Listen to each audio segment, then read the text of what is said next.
Thank you very much. I'm going to take just a moment to break from protocol, and I'd like to do something that's never been done in this room and never been done for this person, I think. I'd like everybody to wish John Dixon a very happy birthday by singing just the first verse of Happy Birthday quickly. Happy birthday to you. Happy birthday to you. Happy birthday, dear John. Happy birthday to you.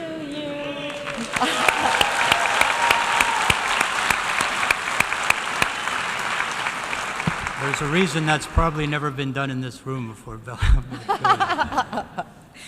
Great.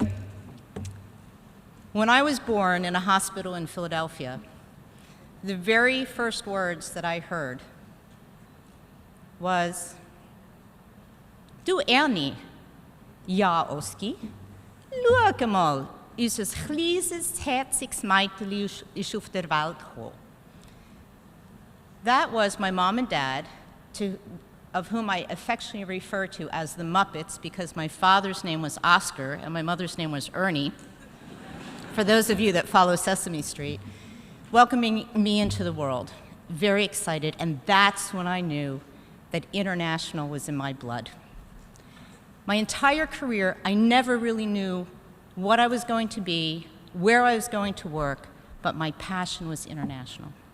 And when I look out today, and I see this leadership base of youth that are up and coming, I'm so proud and I'm so excited to be standing here.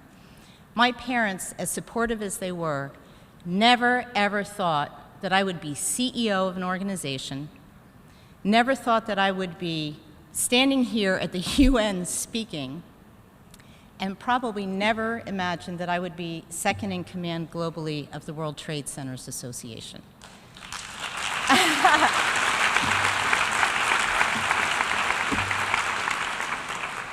And I still say that, believe it or not, with much humility. So what is the World Trade Centers Association? In a nutshell, we are an apolitical, not-for-profit trade association that has worldwide exclusive rights to license the brand World Trade Center and its WTC brands. How many of you have seen a World Trade Center traveling somewhere in the world, besides the one maybe in New York, or including the one in New York? Great. So that's basically what we do. Actually, that's who we are. What we do is we are a global network of world-class facilities that are branded World Trade Centers that have integrated services within them that help local companies in those regions where the World Trade Centers are perform import, export, set up joint ventures globally. That's basically all I'm going to say about the WTCA. I want to leave you today with some practical perspectives on how any of us that are up here today, I believe, got to where we are, even though some people might have known specifically what they wanted to do and what sector they wanted to be in. But I do think that there's a common thread that we all have also in this room among you, which is the ability to connect with people, the ability to connect with people whose values are different than ours, and the ability to identify what those values are and take that step across. Because when you do that, you're truly a leader. So, let me give you some practical information. When I started out, you heard I went to school in Switzerland. Let me just tell you some of the kinky jobs that I had. I mean, not kinky, but weird jobs.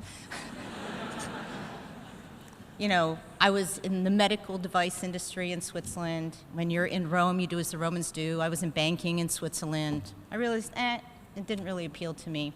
I came back to the US. I started selling photocopy and fax machines, if you all even know what a fax machine is, since now we're so technology-oriented. And then from there, believe it or not, I actually became a space planner. Not an astronaut, but I went into people's closets and garages and measured their space and put closet organizers in there. But what I did was I learned about sales, and I talked to people while I was measuring their closets and found out many of the people were international, they were doctors, they were attorneys, they were international business executives, and I just connected with them on that and learned from almost every person that I met with. Then, what I think is really important once you connect with people is if you can connect with people doing what you love to do, no matter what it is, it's an amazing journey. The biggest break that I got in international business was actually when I was windsurfing on a lake in California and met the CEO of a company called Snugtop. Snugtop does not manufacture women's underwear. They do internationally, they sell and manufacture fiberglass camper shells for pickup trucks, hardtops, totally unsexy product. But they wanted somebody to take their company international, and they saw something in me because I connected with them. So what I want to leave you with today is just some tips to connect really effectively and efficiently. Before I start, I don't want you to be shy. I want you to stand up. Are you interested in working for yourselves as an entrepreneur? If you are, please stand up. I'll have a second question after that. Stand up and stay standing. Are you interested, my second question, in working for a company that has a very important mission that drives you, your interest, your values? If yes, please stand up. And anybody else, because you're here, because you're a leader, stand up. All right. Reach across to the person next to you, shake their hands, and say, "Go for it, leader." All right, you can sit down now.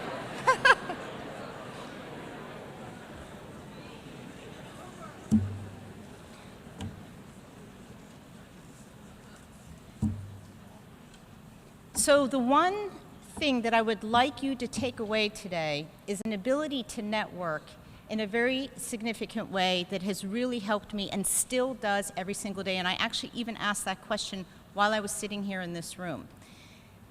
I'd like to talk to you about information interviews as leaders. If you know of a company or an industry or an executive that you are interested in meeting and learning about, I'd like to invite you to do informational interviews. We have interns that work at the WTCA. They're amazing people. And I always encourage them to go out and do informational interviews because it's a way that you can network but still get really great job and industry information at the same time. So I'm going to leave you with a couple easy steps to do that. And I think you better be practicing this as soon as you walk out of this room today. Number one, research the company and the executives that you want to meet with. Number two, ask them to have a short informational interview. You are not applying for a job, you're just getting to know about that person. You want to find their sweet spot, and you want to get to know about the company and the industry. Ask for a 10 or 15-minute meeting. If you come to me, and probably many of the other people that are speaking here, and you ask for 30 minutes or an hour, we just don't have that time. We've got a job to do. But if you try to weasel your way into me with 10 or 15-minute interview, you'll probably wind up staying a lot longer. But that is the trick, is just to get there. Prepare questions before you go in. So when you go in there, it's all about the person you're meeting with. It's not about you. You want to make a good impression, but it's not about you. Connect with those people. You might want to prepare some questions like, what was the path to your success? And then my two secret weapon questions that I even asked once this morning is, what is your company's single biggest challenge? And you will see, if you will ask me or anybody else, male or female, that question, they'll sit back 10 or 15 seconds. You'll see their eyes sort of roll around their heads, and then they come back with you with their single biggest challenge in the company. That is a vulnerability that you're going to know whether you can identify and whether you can be a solution for them in that. Bring your leadership skills to that. The second question is the same take, a little different take on the same question, which is, so Mr. or Ms. Executive, what is your single biggest challenge in your role? They'll sit back and then they will tell you. And again, you'll be able to position yourselves possibly, and if not, it will open up your mind, and information that you share at that point. Believe it or not, I actually asked that question of Beyonce's father. I didn't even know it was her father. That's how I found out. Anyway, and actually I gave him a solution, and he couldn't believe it, that somebody in the not-for-profit WTCA world could give him, this mega entertainment person, that kind of advice, and it actually worked, which is really cool. So then, after those two questions, ask them, what advice do you have for me for my career path, if you still have the time? And then, the very important thing is, who else do you suggest I connect with? And oh, by the way, can you provide a warm introduction to Beyonce? I'm only kidding. Keep your eyes on the clock. If you said 10 minutes, you might only get an opportunity to ask 2 questions. If you give 15 minutes, it's the same thing. Just make sure you tailor your time, watch your watch, and then 2 or 3 minutes before your time frame is up, say, I really want to respect your time, I just have one more question, and then ask about the contacts and the warm introduction question. When you get done with the interview, send them a thank you note. It can be electronic in these days and times, and my recommendation would be ping them occasionally, maybe every 2 months. If you read something that hit the sweet spot, either of their industry or of their vulnerabilities in terms of the biggest challenge for the company or their biggest challenge in their role, just send it to them saying, hey, I thought of you when I saw this. Hey, I thought this might be helpful. And that's it, and you'll stay top of mind. That's really important that you stay top of mind. One last thing. Show of hands. How many of you have business cards? Oh, not shabby. But we want more. If you're not currently employed and you don't have a corporate business card, my recommendation would be make your own cards. Get good quality stock. On the front of the card, you're going to put your name, your email address, your phone number, your LinkedIn address, and maybe your degree. You don't need to put your home address on there or anything like that, in my opinion. On the back of the card, and this is important, you're going to do 2 columns with 4 bullet points. On the top left, you're going to write core values, 4 bullet points. A value is, hold on a second, I wrote it down because it's quite tricky.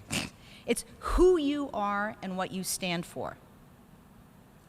Who you are and what you stand for. It took me a week in a cabin in the mountains to identify what my 4 values were. If you go online, there's ways to do that, and I would recommend that you do that because you need to understand that so that you know whether a company is in alignment with your values. Will you be happy working in a company that might be very rigid or is very casual? If that's not your value, you might not be. You might not be able to work with somebody because the values are so different. Or if you understand what those values are, you can bridge them. So your 4 core values, they could be, for instance, integrity, excellence, family-oriented, willingness to learn. It's who you are and what you stand for. The next 4 bullet points, you're going to write down what your key skills. So at the top, you put core values and then key skills. Your key skills are what you do and what you do best. So it could be that you're a team player, problem solver, you build rapport, you might be multicultural, sensitive, and have an awareness for that. That's what you put under that. When you meet someone in this room, when you're out at a ball game, wherever you are, take the card. When you present yourself, you show the core values and the key skills top. Nobody else does that except my interns. So you won't have that much competition with that. It will set yourself apart and it will make you memorable as leaders and in the eyes of the people that you're talking to. Okay, so network, network, network. Get to know people's values, get to know your own values. Informational interviews are a really great way to go, and the most important thing is start doing it now and never, ever stop. I do this all the time. Every plane ride when I'm sitting next to someone in a room, I ask, what is your single biggest challenge? Use it and have fun with it, and I wish you tremendous success. Good luck.